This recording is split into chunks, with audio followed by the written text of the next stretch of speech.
In December 1975, a 24-year-old engineer at Eastman Kodak built a camera that used no film at all.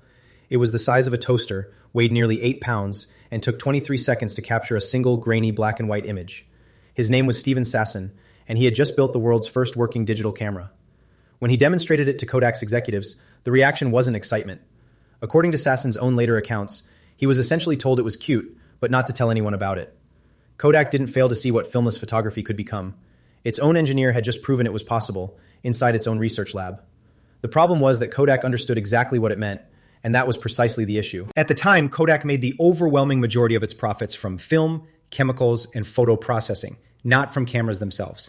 A camera that needed no film threatened to dismantle that entire profit engine from the inside. The stakes were enormous. A technology capable of eventually replacing over a century of Kodak's core business, invented inside Kodak's own walls. So how did the company that invented the digital camera end up filing for bankruptcy, killed in large part by the very technology it created first? To understand why Kodak reacted the way it did, you have to understand exactly how the company made money. For most of the 20th century, Kodak didn't primarily profit from selling cameras. It profited from what came after the camera: rolls of film, developing chemicals, and printed photographs. Cameras were often sold at a low margin, specifically to get more customers buying film and prints, a model sometimes called razors and blades. Sell the razor cheap and make the real money on an endless stream of replacement blades. For Kodak, film and prints were the blades, and they generated extraordinarily reliable, recurring revenue for decades. By the mid-1970s, Kodak controlled roughly 90% of film sales and 85% of camera sales in the United States. It was less a company than a near monopoly, generating billions of dollars in consistent, high-margin revenue every single year. Sasson's invention threatened the entire foundation that revenue was built on.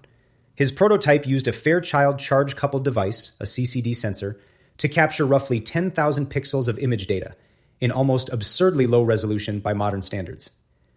The camera recorded that image onto a standard cassette tape, the same kind used for music at the time. To actually view the picture, you needed a separate custom playback device connected to a television screen. It was clunky, slow, and utterly impractical as a consumer product in 1975. But the underlying concept, capturing an image electronically instead of chemically, was fully proven working technology. Sasson later described briefing Kodak's management on the invention and its implications directly. He recalled explaining that this technology could eventually let people view photographs without any film or paper involved at all. By his own account, the response from leadership wasn't hostile exactly, but it was dismissive, treating the invention as a curiosity rather than a serious strategic threat requiring urgent action. That reaction wasn't really about a failure of imagination.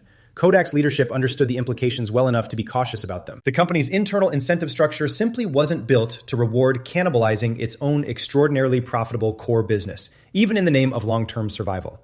Executives whose careers and bonuses were tied to film and print revenue had little institutional incentive to aggressively fund technology that would shrink those exact numbers. That's not unique corporate cowardice. It's an extremely common pattern whenever an existing profitable product line collides with a genuinely disruptive replacement. Kodak didn't bury Sasson's invention entirely. The company kept developing digital imaging research quietly over the following years, and it patented extensively around the underlying technology. Those patents would later prove valuable, generating significant licensing revenue once other companies began building their own digital cameras. But patenting an idea and aggressively commercializing it as your primary product line are two very different corporate strategies. Kodak chose the first path while largely protecting the second, established one. Through the 1980s and into the 1990s, Kodak continued investing heavily in film technology, continually improving print quality and expanding its consumer photography business worldwide. It wasn't blind to digital entirely. Kodak did eventually release digital camera products of its own, starting in the 1990s. But those efforts were consistently underfunded relative to the size of the opportunity, and often deliberately positioned as a complement to film rather than a genuine replacement for it. Meanwhile, competitors without a legacy film business to protect had no such conflict of interest. Japanese electronics companies, including Sony and Canon, invested aggressively in digital imaging throughout the 1980s and 1990s, unburdened by any existing chemical photography business to defend. For them, digital cameras weren't a threat to protect against. They were simply the next product to build and sell as fast as possible. That fundamental difference in incentive structure, not raw technical capability, increasingly separated the winners from the losers in the emerging digital camera market. By the late 1990s and early 2000s, digital camera quality and affordability improved rapidly, and consumer adoption accelerated sharply. Kodak's film sales, the very core of its business model for over a century, began declining, slowly at first, and then dramatically faster. The rise of camera-equipped mobile phones in the mid-2000s accelerated that decline even further, putting a passable digital camera into the pocket of nearly everyone who previously bought film. Kodak found itself trying to pivot into digital photography and digital printing at exactly the moment its most reliable, highest margin revenue source was collapsing beneath it. That's an extraordinarily difficult transition to execute, even under ideal conditions. Kodak was attempting it while simultaneously managing a shrinking legacy business, a massive existing workforce and manufacturing footprint built entirely around chemical photography, and mounting corporate debt. Layoffs began accumulating through the 1990s and accelerated dramatically in the 2000s as Kodak repeatedly restructured in an attempt to right-size around a shrinking core business. Tens of thousands of jobs disappeared over roughly 2 decades, a staggering human cost tied directly to the company's slow-motion transition away from film. Kodak's stock price, once among the most stable blue-chip holdings on Wall Street, collapsed from a high near $90 a share in the late 1990s to just a few dollars by the early 2010s. In January 2012, Eastman Kodak filed for Chapter 11 bankruptcy protection. The company that had once controlled roughly 90% of American film sales and had invented the digital camera decades before any competitor was formally insolvent. Kodak emerged from bankruptcy in 2013 as a dramatically smaller company, having sold off major consumer-facing units, including its personal imaging and camera businesses, to raise cash and satisfy creditors. The modern Kodak that exists today focuses primarily on commercial printing, packaging, and licensing the very patent portfolio built around Sasson's original invention decades earlier. It's a strange, almost circular outcome.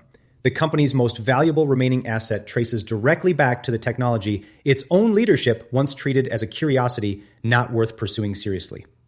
Steven Sasson, the engineer who built that original prototype, went on to have a long career at Kodak, continuing to work on imaging technology for decades. He received formal recognition for his invention relatively late, awarded the National Medal of Technology and Innovation by the White House in 2010, and inducted into the National Inventors Hall of Fame the following year. That recognition arrived just as the company he'd spent his career at was sliding toward bankruptcy. It's worth being precise about what actually went wrong here because the popular version of this story sometimes oversimplifies it. Kodak wasn't simply asleep at the wheel, unaware that digital photography mattered. It built the first working prototype, patented extensively around the technology, and eventually released its own digital camera products. The failure wasn't a total absence of action, it was a fundamental mismatch between the scale and urgency of the threat and the scale and urgency of Kodak's actual response. A company can recognize a disruptive threat intellectually and still fail to reorganize itself around that threat quickly enough to survive it. That gap between recognizing a problem and restructuring an entire organization's incentives to actually address it is where Kodak's real failure lived. It's the same structural pattern that shows up again and again across corporate history whenever an established, highly profitable business model collides with a technology capable of replacing it. The people closest to the threat, in Kodak's case, an engineer building the first working prototype, often understand its significance immediately and clearly. The organization around them, built and financially incentivized to protect an existing profitable system, frequently cannot move at the same speed. That mismatch in speed, not a single bad decision or a single foolish executive, is usually what actually kills a company in situations like this. Zooming out, Kodak's story has become one of the most frequently cited examples in business schools of exactly this failure pattern. It's often taught alongside other companies that invented or held early access to technology that ultimately disrupted their own core business and failed to capitalize on it in time. What makes Kodak's case especially stark is the directness of the connection. The exact same underlying invention, digital image capture, both created the opportunity and delivered the threat that ultimately ended the company as it existed. There's no ambiguity about causality here and no need to speculate about what might have happened. The technology existed inside Kodak's walls first, nearly 2 decades before competitors caught up, and Kodak still lost the market built on its own invention. That's what makes this case so widely used as a teaching example. It strips away almost every other confounding variable, leaving a nearly pure demonstration of the innovator's dilemma in action. For consumers today, film photography still exists, but as a niche hobbyist and artistic pursuit, rather than the default way most people capture memories. Nearly every photograph taken today, whether on a smartphone or a dedicated digital camera, traces its underlying technology directly back to the CCD sensor concept Sasson proved out in that Kodak lab in 1975. The company that built the technology first effectively lost control of the industry it created, while the underlying invention itself became the default way an entire planet documents its lives. That's a genuinely strange kind of legacy. Total technical success and near-total commercial failure, both traceable to the exact same invention. It raises an uncomfortable question for any large, successful company sitting on a genuinely disruptive internal invention today. Recognizing that a new technology is important is necessary, but it's nowhere near sufficient on its own. An organization also has to be willing to let that technology damage its own most profitable existing business on purpose faster than a competitor would do it from the outside. Very few companies historically have proven willing to do that voluntarily at the speed genuine disruption actually requires. Kodak had roughly 2 decades of lead time on the entire rest of the photography industry, and that lead time still wasn't enough to overcome the internal resistance to cannibalizing its own film business. 2 decades sounds like an enormous head start. In practice, it wasn't nearly enough, because the constraint was never really about time or technical capability. The constraint was organizational willingness to let a new technology destroy an old, extremely comfortable, extremely profitable way of doing business. That's a much harder problem to solve than any engineering challenge Sasson ever faced building that first clunky 8-pound prototype. It's worth sitting with the timeline one more time because the numbers alone tell most of the story. 1975, the first working digital camera is built inside Kodak's own labs.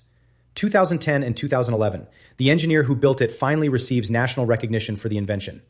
2012, the company that built it first, patented it, and licensed it, files for bankruptcy. 37 years separate the invention from the collapse, almost the exact same span of time Kodak spent trying and largely failing to become a digital company fast enough to survive as the one it used to be. The camera Sasson built in 1975 didn't kill Kodak by itself. What killed Kodak was 37 years of an organization that understood exactly what it had built and still couldn't bring itself to fully bet on it before someone else did. That's the quiet, unsettling core of this story. Inventing the future isn't the hard part. The hard part is being willing to destroy your own present in order to actually own it.